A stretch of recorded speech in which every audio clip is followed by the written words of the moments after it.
오늘 시간 거룩하고 복된 날 은혜를 사모하며 이 자리에 나온 여러분들의 그 사모하는 심령 가운데 하나님의 은혜가 갑절로 임하시기를 주의 이름으로 축원합니다. 자, 우리 한번 이 시간 인사하겠습니다. 은혜의 시간이 되시기 바랍니다. 우리 인사하시기 바랍니다.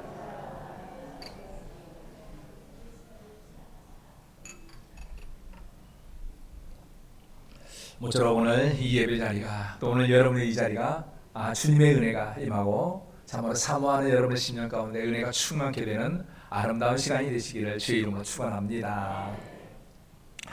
우리가 지난주에 비가 엄청 많이 왔어요.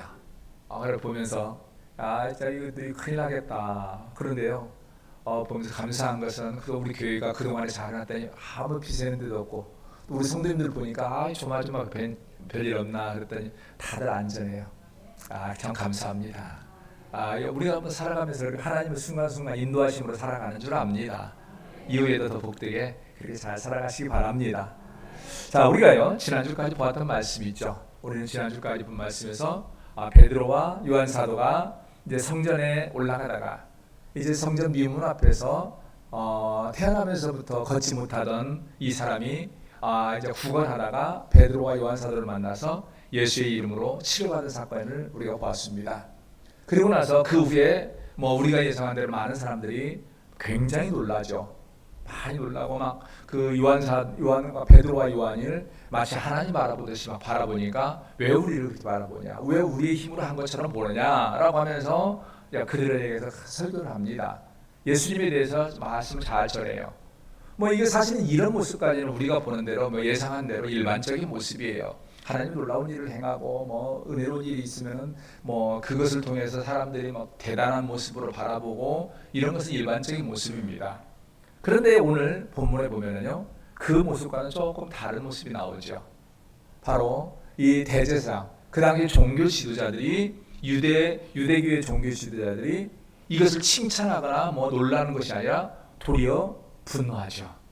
그래서 이제 오히려 그들을 잡으려고 막 나오는 그 모습들, 그리고 잡아서 그들을 가두고 그들을 향해서 이제 예수님을 이름으로 복음을 전하지 못하게 하는 그 내용들이 오늘 나옵니다.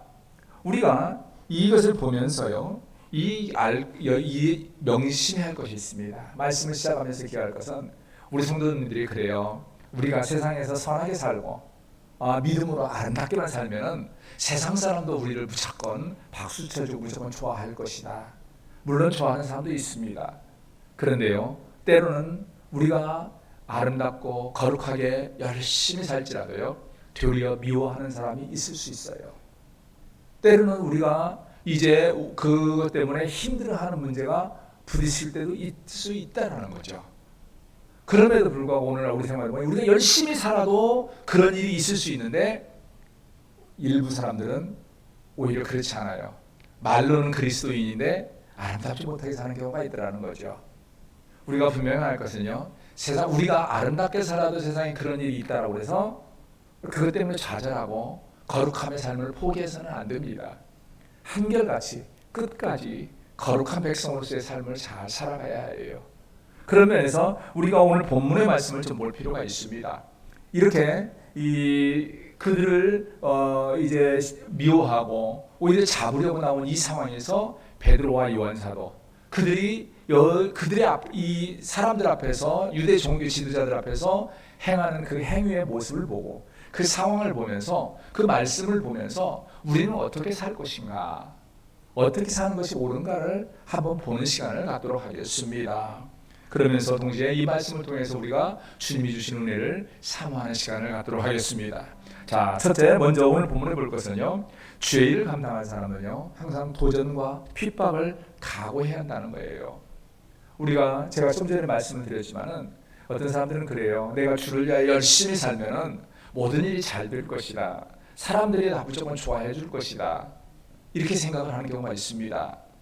그리고 내가 어떤 어려움 당하면 그것이 벌 받은 것이고 잘못된 것이다. 이렇게 생각하는 경우가 있어요. 그런데 아닙니다. 우리가 이 세상은 영적인 전쟁터와 같습니다.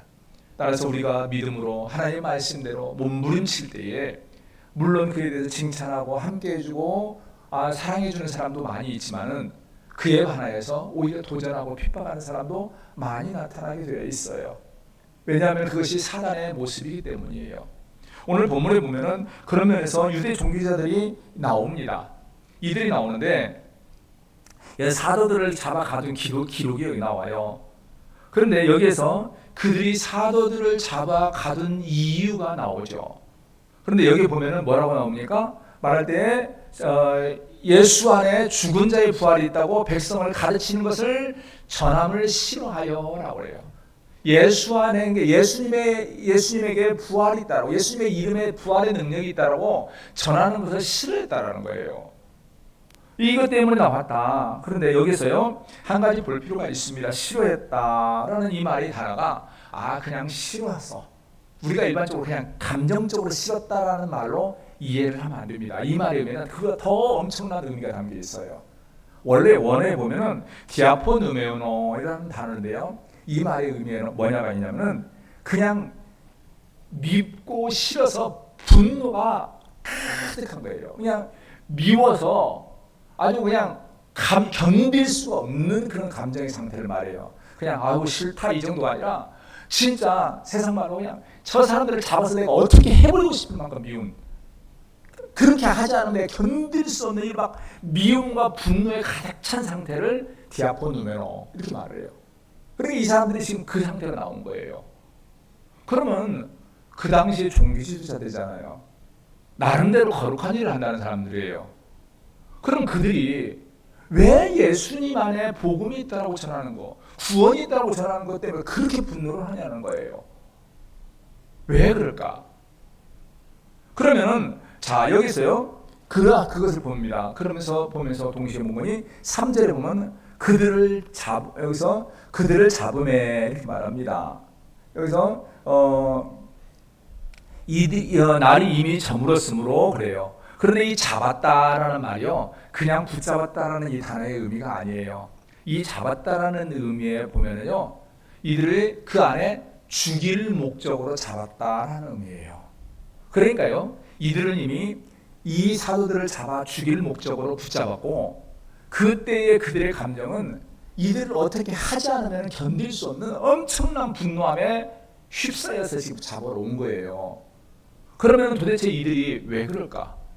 우리가 지난주에 본 대로 많은 사람들은 막 태생적으로 걷지 못하는 사람이 예수 그리스도의 이름으로 치료됐고 일어나서 성전에 들어가서 하나님을 찬송하고 뛰며 찬송하는 이 모습을 보면서 막 놀라고 이게 하나님께서 하나님의 능력이 뭐 그에게 임한 것처럼 막 이렇게 놀랍게 보는데 그러면 이들도 당연히 박수를 쳐줘야 맞을 것 같은데 아니에요. 오히려 잡아 죽일 바 분노에 가득 찼다라는 거예요. 그럼 왜 그랬을까? 우리가 이것을 보면은요, 여기에서 그냥 예수에게 부활이 있다는 것이 표면적인 그것 때문에 분노한 것은 표면적인 의미예요. 진짜 의미는 뭐냐? 여기서 사실은 이것이 왜 부활이 있다는 것 때문에 싫어하냐? 사실 여기에서 지금 이 시점에서 불과 몇 주 전에 있었던 사건이 뭐냐면은 예수님의 십자가 사건입니다. 그러니까 이들이 예수님이 복음을 전하는 이 사건 때문에 그들은 오래전부터 벼르고 별러서 했던 것이 뭐냐면 예수님을 죽이려고 했어요. 죽인 얘기 있어요. 십자가에 죽였어요. 그러니까 자기들이 예수를 잡아 죽였는고 그때 생각이 예수만 죽으면 끝난다 생각했는데 사흘 만에 부활했다고 하는 거예요. 그리고 나서 어느 때부터인가 갑자기 그 제자 그전에는 제대로 눈도 못 뜨고 도망만 다니고 숨어서 벌벌벌 떨던 자들이 갑자기 용기를 내가지고 막 나서서 그 예수가 부활했고 그 예수를 믿는 곳에 생명이 있고 그곳에 부활이 있다고 막 전하니까 이제 이 사람들 입장에서는 자기들이 잡아 죽인 이 예수가 있다고 그러니까 결국은 예수가 부활했다는 것을 인정하게 되면 자기들의 잘못이 드러나는 거예요. 자기들의 악함이 드러나는 거예요. 그러니까 이들은 지금 분노하는 거예요. 가만 놔둬서는 진짜 우리가 큰일 나겠다. 우리가 명색이 이 나라의 종교 지도자들이고 이들보다 훨씬 대단한 사람들인데 이 예수를 전하게 되면 우리의 악함이 나타나겠구나. 우리가 잘못된 것이 되겠구나라는 생각이 되는 거예요.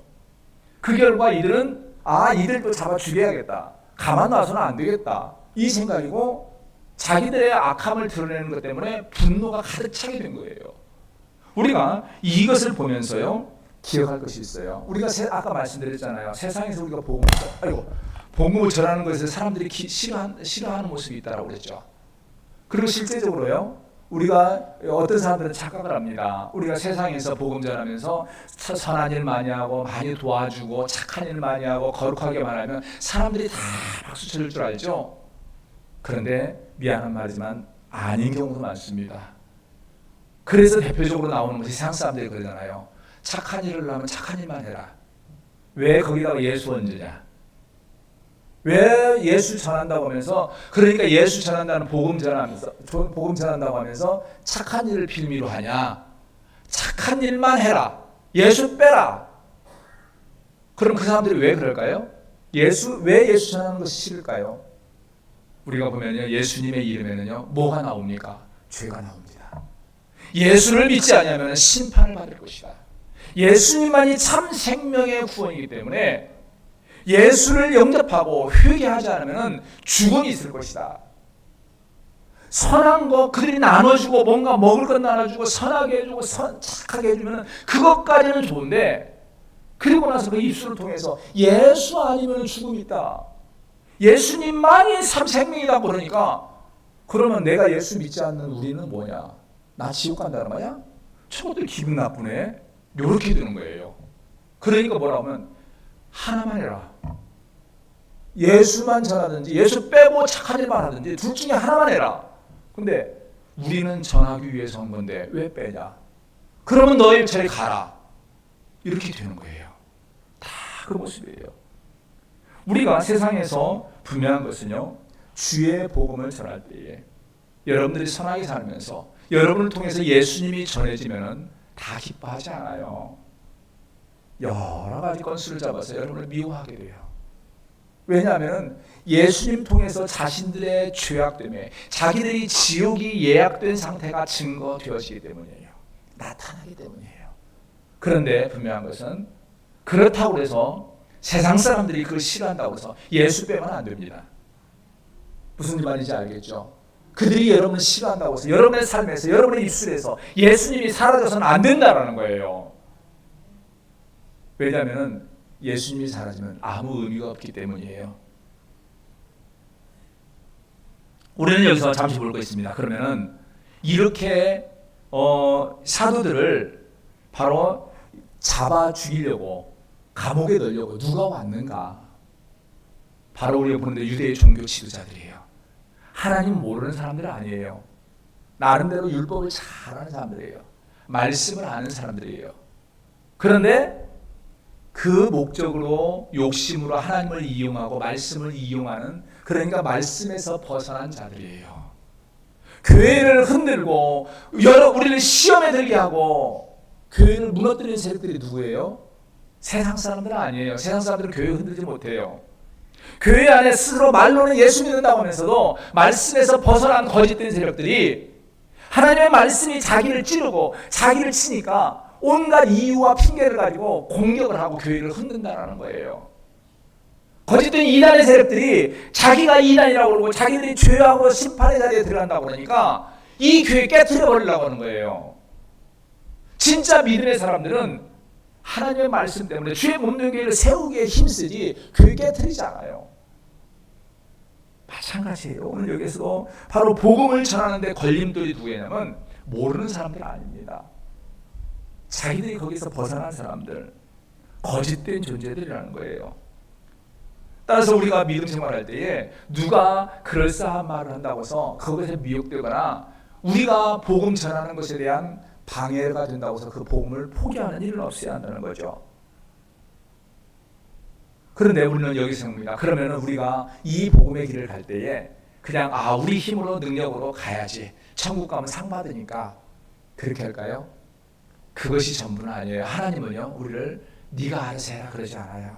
책임져 주세요. 그럼 어떻게 책임져 줄까요? 그 여러분을 방해하고 도전하고 하는 사람들은 그냥 여러분 도전할 때마다 너는 그냥 어떻게 돼? 오늘 벌 받아 막 이렇게 하실까요? 아니에요. 참 세상에 보면은요 악하고 도전하는 사람들이요 더 잘 가요. 더 잘 가요. 죽을 때까지 잘 가요. 그런데 하나님은 어떻게 여러분을 도우시나? 오늘 여기서 봅니다. 그들이 이들을 잡아서 집어넣고 방해를 하고 하는데 오늘 본문에 보면요 이렇게 말합니다. 사전에 뭐라고 말씀합니까? 사전. 자, 우리 같이 한번 읽습니다. 말씀을 들은 사람 중에 믿는 자가 많으니 남자의 수가 약 5천이나 되었더라. 잡아넣으니까 오히려 그들이 지금까지 뿌린 복음의 씨앗이 더 엄청나게 퍼져나가 버리는 거예요. 야, 우리가 그러잖아요. 내가 막 어려움 당하는데 주를 위해서 뭔가 열심히 했는데 어려움 당해서 그런데 어느 순간에 보니까 하나님께서 나를 통해서 하신 일들이 막 엄청나게 막 퍼져나가요. 얼마나 신나겠어요. 그렇죠? 힘이 안 나나? 저 같으면 엄청 힘날 것 같아요.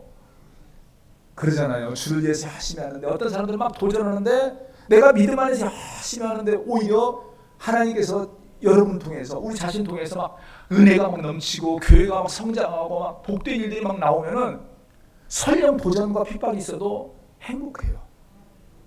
오늘 여기서 그런 거예요. 바로 그들이 이 사도들을 잡아 집어넣기만 하고 막 죽일 것처럼 하면 사람들이 흩어질 줄 알았는데 오히려 엄청나게 퍼져나가는 거예요. 그럼 이 퍼져나가면 어디에서 왔나요? 하나님께서 하시라는 거죠. 이게 하나님의 도우심이에요. 이렇게 하나님께서 일을 이루어 가시라는 거죠. 따라서 우리가 믿음의 사람들은요, 참으로 할 때에 여러분들이 복음을 전하고 믿음 안에서 최선을 다해 살아갈 때에 사단의 세력들은 더 힘을 내서 여러분을 도전하게 되어 있어요. 온갖 구실을 들어서 여러분을 핍박하려고 합니다. 그럴 때에 우리가 변치 아니하고 여러분이 믿음의 삶을 쭉 살아가면요, 하나님께서는 여러분을 통하여 여러분이 가려고 하는 그 길에 하나님의 일들을 아름답게 세우고 더 많은 용기를 주시는 놀라운 역사가 이루어지래요. 우리 성도님들 꼭 이와 같은 사실 기억하시면서 변함없이 그 믿음의 길을 잘 다녀가시는 여러분들이 되시기를 주의 이름으로 축원합니다.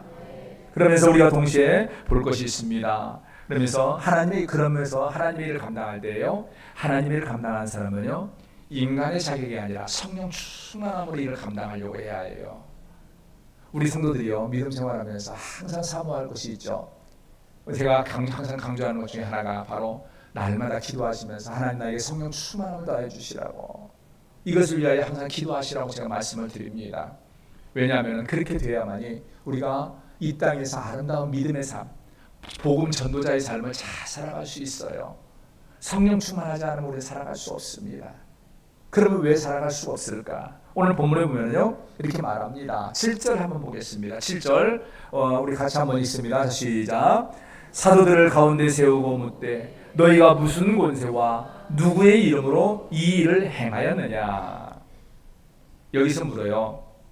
이 사람들이 사도들을 가운데 놓고 너희가 무슨 권세와 누구의 이름으로 이 일을 행하였느냐? 그러면 즉 네가 하는데 여기서 이 말의 의미는요, 우리말에 보면 이게 굉장히 순하게 쓰였어요. 아주 이쁜 말로 쓰였어요. 근데 원어적으로 딱 들어가면은 이 말이 이렇게 순한 말이 아니에요.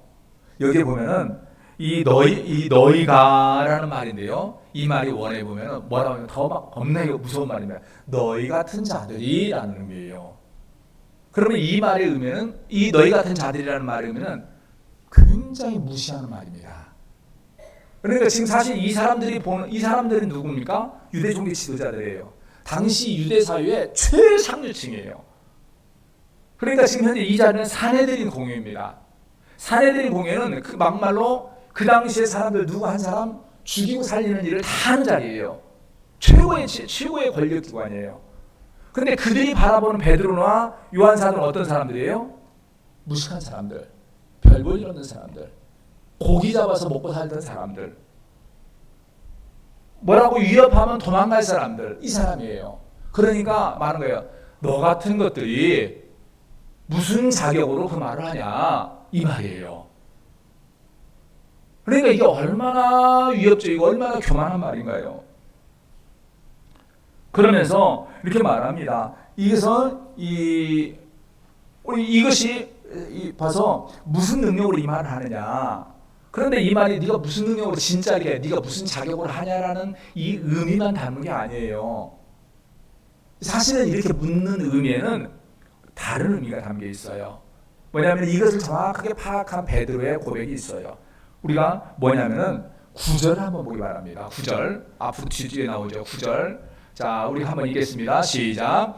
만일 병자에게 행한 착한 일에 대하여 이 사람이 어떻게 구원받았느냐고 오늘 우리에게 질문한다면, 그러니까 이것은요, 지금 묻는 것이 네가 무슨 자격이냐, 그러니까 뭐 네가 뭐 신학 나온 것도 아니고 뭐 공부한 것도 아니고 네가 무슨 자격이냐, 표면적으로는 이 의미예요.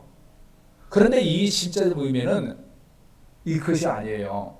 지금 현재 베드로가 말한 것은 착한 이 병자를 착한 일에 대해서는 그래요. 그러니까 이것이 뭐냐면은 네가 한 것은 너같이 무식하고 별 볼 일 없고 배운 것도 없고 자격도 없는 자가 이것을 할 이유가 없어. 너는 지금 뭔가 분명히 사기를 친 거야. 사람을 속이고 있는 거야. 뭔 방법으로 지금 이렇게 했냐, 이걸 따지고 있는 거예요. 그러니까 표면적으로는 네가 무슨 자격으로, 네가 무슨 배운 게 있다고, 어느 집안이라고 이것을 묻지만은 이 의미에는 더 의미는 네가 아무 자격도 없고 능력도 없고 배운 것도 없고 별 볼 일 없는 존재가 네가 무슨 그것을 해. 너 분명히 사기쳤지, 속였지, 이 말이에요. 그러니까 베드로는 이것을 딱 캐치를 하고 나서 뭐라고 하니까 만일 병자에게 행한 착한 일에 대하여 이 사람이 어떻게 구원받았느냐고 오늘 우리에게 질문한다면, 네가 진짜 이 사람이 어떻게 치료됐고 이 선한 일이 이루어졌는가를 네가 질문한다면 라는 말을 하고 있는 거예요. 우리가 이걸 보면서요, 참 이 베드로의 이 모습이 얼마나 대단한가를 알아야 해요. 우리가 한번 생각해 봅니다. 자, 우리 성도님들 한번 여러분들의 머릿속에서요 이 상황을 한번 상상해 보시기 바랍니다. 이제 뭐 고요가 점점 시원하니까 좋아하는데요, 등판을 붙이지 마세요. 그럼 졸립니다. 자, 다 뛰시고 머릿속으로 한번 상상을 한번 해보세요. 어떤 일이냐면요, 지금 아까 그랬죠. 여기에서 이 자리가 아까 어느 데하면 산헤드린 공회라고 그랬죠. 산헤드린 공회는 이 당시에 유대 사회의 최고 지도자들이에요. 대제사장, 그러니까 앞에가 이 사람들이 누가 나오냐면요, 5절에 보면은 이튿날 관리들과 장로들과 서기관들이 예루살렘에 모였는데 말해요. 그러니까 그러면서 대제사장 안나스와 가야바와 요한과 알렉산더와 및 대제사장의 문중이 다 참여하여, 이 당시는 대제사장은 지난 언젠가도 말씀드렸죠. 안나스는 이전 대제사장, 로마가 한 사람이 오래 하지 못하도록 몇 년 만에 바꿔요. 그리고 이 안나스는 안나스가 이전 제사장이고 가야바는 그 사위. 그러니까 연결되는 여러 명의 대제사장들, 이 사람들이 쫙 집안이 다 모여 있는 거예요. 그리고 서기관들, 그 당시 이 사람들, 이 사람들이 모여 있는데, 이 사람들이 원래 이 산헤드린 공회가 몇 명인가? 70명입니다. 그러면 이 70명이라는 사람이 높은 자리에 앉아서 이 당시 최고 지도자니까 복장은 얼마나 대단했겠어요. 우리가 유대교 보면은 막 지도자들이 막 모자도 막 크고 하잖아요. 옷도 화려하게 입고요. 뭐 수염도 이렇게 사람들이 막 크럼하게 앉은 사람들이 70명이나 쫙 앉았습니다. 그리고 그 사람들이 여러분들을 쫙 째려봐요. 그리고 여러분은 한가운데, 군중 한가운데 딱 서 있습니다. 여러분의 마음이 어떨까요? 그래 나 봐라 얼마나 내가 잘나냐 이럴까요? 아마 거기에서 식은땀이 절로 나올 거요. 이거 엄청납니다. 그것도요, 이 사람들이 지금 현재 보는 것이 그 눈초리가 뭔가 알죠? 잡아 죽이려고 그러는 거예요. 저것을 어떻게 잡아 죽일까? 막 분노가 가득 차가지고 그 당시에 사회적으로 높은 사람들이라는 거, 막 이 사람들이 70명이 앉아가지고 막 째려보면서 너 지금 어디서 사기쳤냐? 너 솔직히 말해. 막 이러고 쳐다보는데, 여러분들 같으면 거기서 뭐라고 그럴게요? 막 진짜 있는 말도 사람이 저런 말로 쫄아가지고 말도 못할 그 상황이에요. 이때에 하나님께서는 그를 베드로를 향해서 하신 것이 있습니다. 8절입니다. 우리 한번 같이 읽겠습니다. 8절 같이 읽습니다. 시작. 이에 베드로가 성령이 충만하여 이르되 백성의 관리들과 장로들아. 여기서 말합니다. 성령이 충만해요. 그러니까 그들이 막 그렇게 위협적으로 엄청난 상황인데 하나님께서는 그때 베드로를 성령 충만하게 하시라는 거죠. 그리고 나서 베드로가 말합니다. 백성의 관리들과 장로들아. 이 말이 뭐 우리가 언제 보면은 막 싸우자고 달라는 것처럼 보는데요. 이게 그 말이 아니에요. 굉장히 정중한 말이에요. 그러니까 베드로는요, 여기에서 기가 죽지도 아니하고 예의에 벗어나지도 아니하고 당당한 모습이라는 거죠. 그럼 그가 여기에서 이러한 상황에서 이렇게 당당할 수 있었던 이유는 뭐냐? 성령 충만함이었어요. 우리가 세상에서 이렇게 살아갈 때에 세상에 많은 것들이 도전을 받고 할 때에 우리가 담대하게 살아가기 위해서는 이 성령 충만함이에요. 그런데 우리가 여기서 생각합니다. 이 성령 충만함을 성령 충만했다 그러니까 그러면 이전에는 성령 충만하지 않았느냐? 그러면 그 성령 충만하지 않았는데 그가 뭐 이렇게 태생적으로 걷지 못하는 사람을 치유할 수 있느냐? 복음을 힘써 전할 수 있느냐? 그건 아니잖아요. 우리가 아는 대로 오순절 다락방 사건 이후에 엄청나게 성령 충만함을 받았어요. 그리고 성령 충만함으로 그는 날마다 믿음 생활하고 날마다 복음 전하고 걷지 못하는 사람을 치유하는 사건을 행합니다. 그런데 여기서 또 다시 성령 충만했다. 이거 무슨 의미냐? 우리가 이들이 평상시에 성령 충만했지만 특히 이 순간에 이 자리에서 그가 담대할 수 있도록 정확하게 분별할 수 있도록 정확하게 말을 할 수 있도록 하나님이 그에게 지혜와 명철과 능력과 담대함을 주셨다는 거예요. 그래서 우리가 분명한 것은 그래서 여기서 베드로가 말하는 거죠. 아까 우리가 얘기했던 너희가 만일 병자에게 행한 착한 일에 대하여 말한다면은 하나님께서 그에게 성령을 주시기 때문에 그들이 여기에서 말을 돌려서 네가 무슨 자격으로 했어? 그러면서 이것을 하나님의 행하신 일을 부인하려고 하는 것을 목적을 가지고 있는데 베드로는 그 순간에 하나님이 주신 지혜로 분별하는 거예요. 아, 이들은 지금 현재 진짜 나에게 인간적인 자격을 묻는 거 아니라 내가 주의 이름으로 행한 이 일에 대해서 지금 그것이 거짓이라고 말을 만들어가는구나. 이걸 금방 깨달은 거예요. 그러니까 지금 현재 그들은 베드로는 여기에 있는 지도자들에 비해서는 형편없는 사람이잖아요. 그런데 굉장히 지혜롭더라는 거죠. 이게 성령의 역사예요. 우리가 분명히 계약해서 요한복음 14장 26절에 분명히 그렇게 말씀하잖아요. 자, 우리 성도님들 성경 한번 찾습니다. 바로 앞에 있기 때문에 요한복음 14장 26절 성령의 역사에 대해서 봅니다. 성령의 역사 요한복음 14장 26절 자, 찾아보시기 바랍니다. 자, 우리 함께 합독합니다. 자, 시작. 보혜사 곧 아버지께서 내 이름으로 보내실 성령 그가 너희에게 모든 것을 가르치고 내가 너희에게 말한 모든 것을 생각나게 하리라. 성령께서요 바로 합니다. 성령께서 오실 때 우리에게 모든 것을 가르치고 생각나게 한다는 거죠. 베드로가 이 자리에 섰을 때에 그 위협적인 자리에서 하나님은 그에게 용기를 주시고 무슨 말을 할 것인가를 생각나게 하시고 그들의 악한 계획이 무엇인가를 깨닫게 하시는 놀라운 은혜를 주셨다는 거죠. 우리가 믿음 생활하면서요 이렇게 때문에 성령 충만함을 사모하면서 살아가야 해요. 성령 충만해야 해요. 성령 충만하다고 해서 뭐 이상한 짓 하고 뭐 이상한 환상 보고 이게 아니라는 거죠. 진짜 성령 충만한 사람은 어떠한 상황에서도 주의 담대한 모습으로 주의 이름으로 복음을 전하기를 쉬지 않습니다.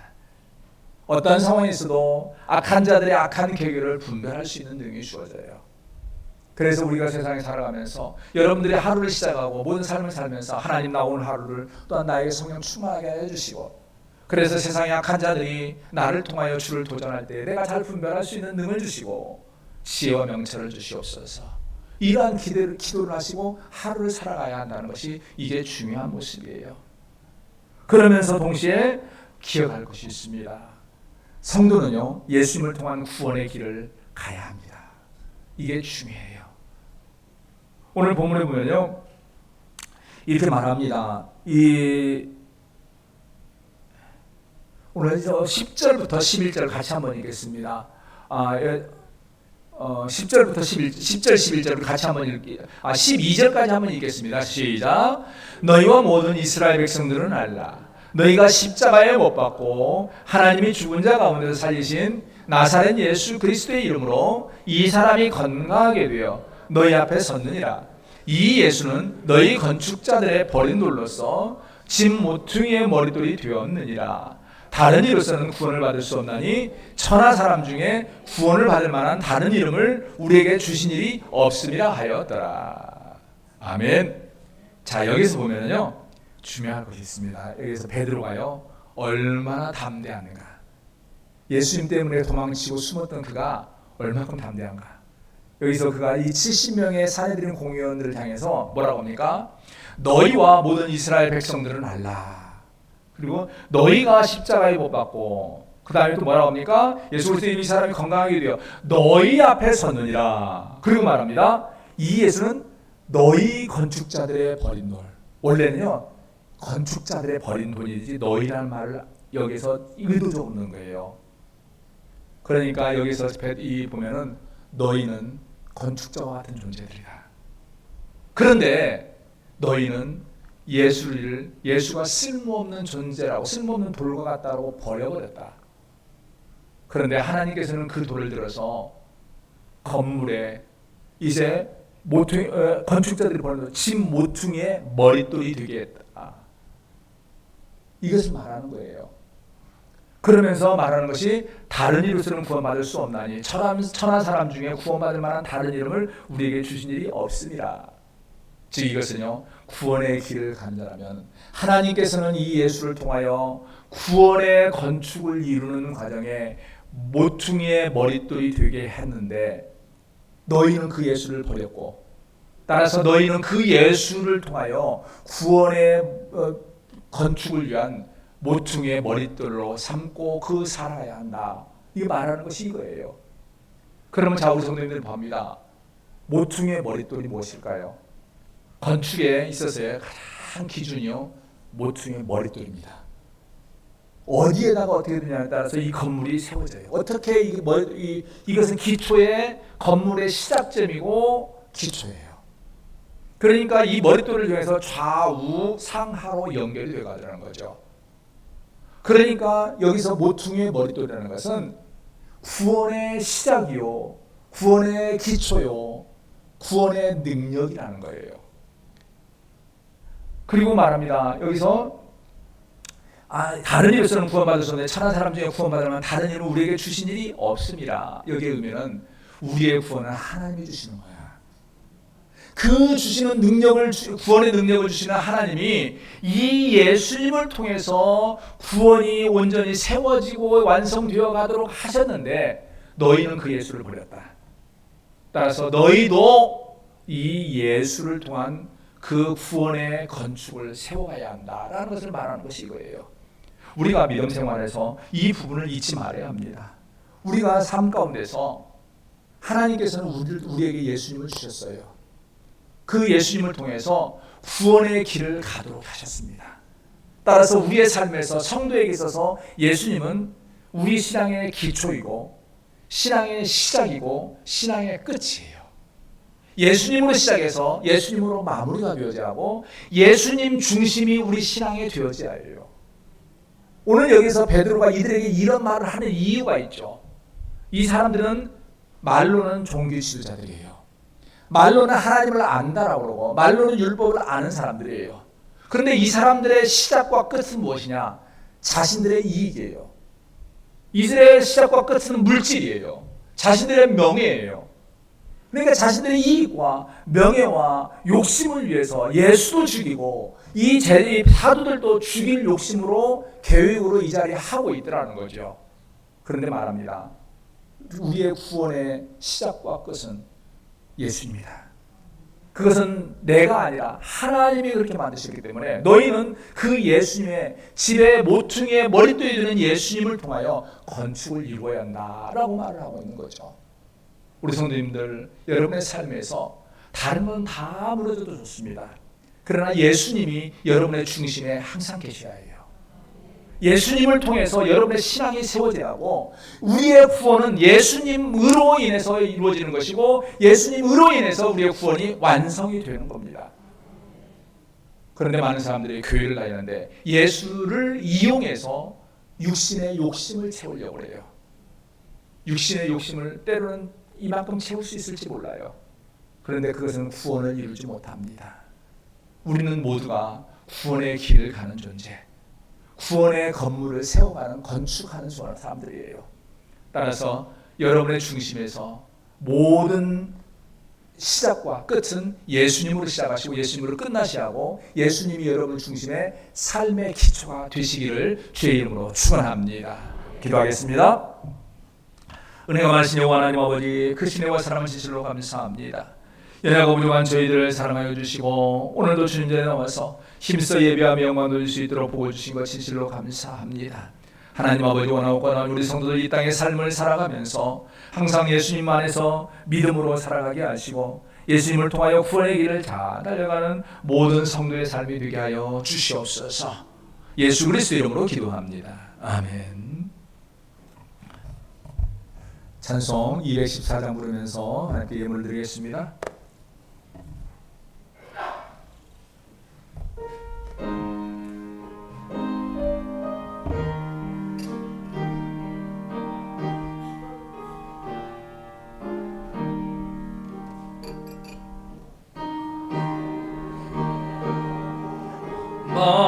받고자 주 예수님께 빕니다. 그 구원하라 가시사 날 받아주소서. 내 모습 이대로 주 받아주소서. 날 위해 돌아가신 주 날 받아주소서.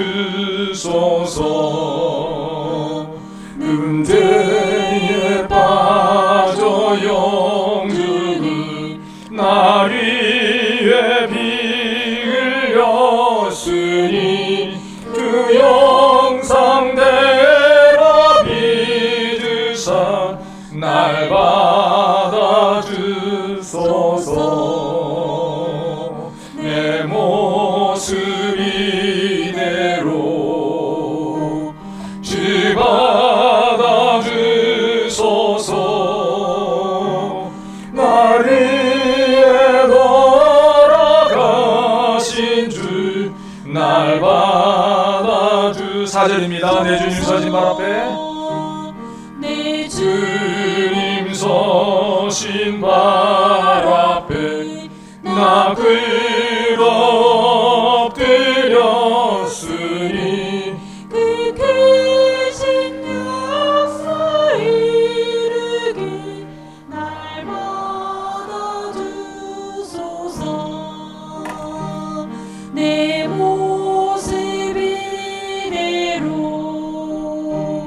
주 받아주소서. 날 위해 돌아가신 주 날 받아주소서.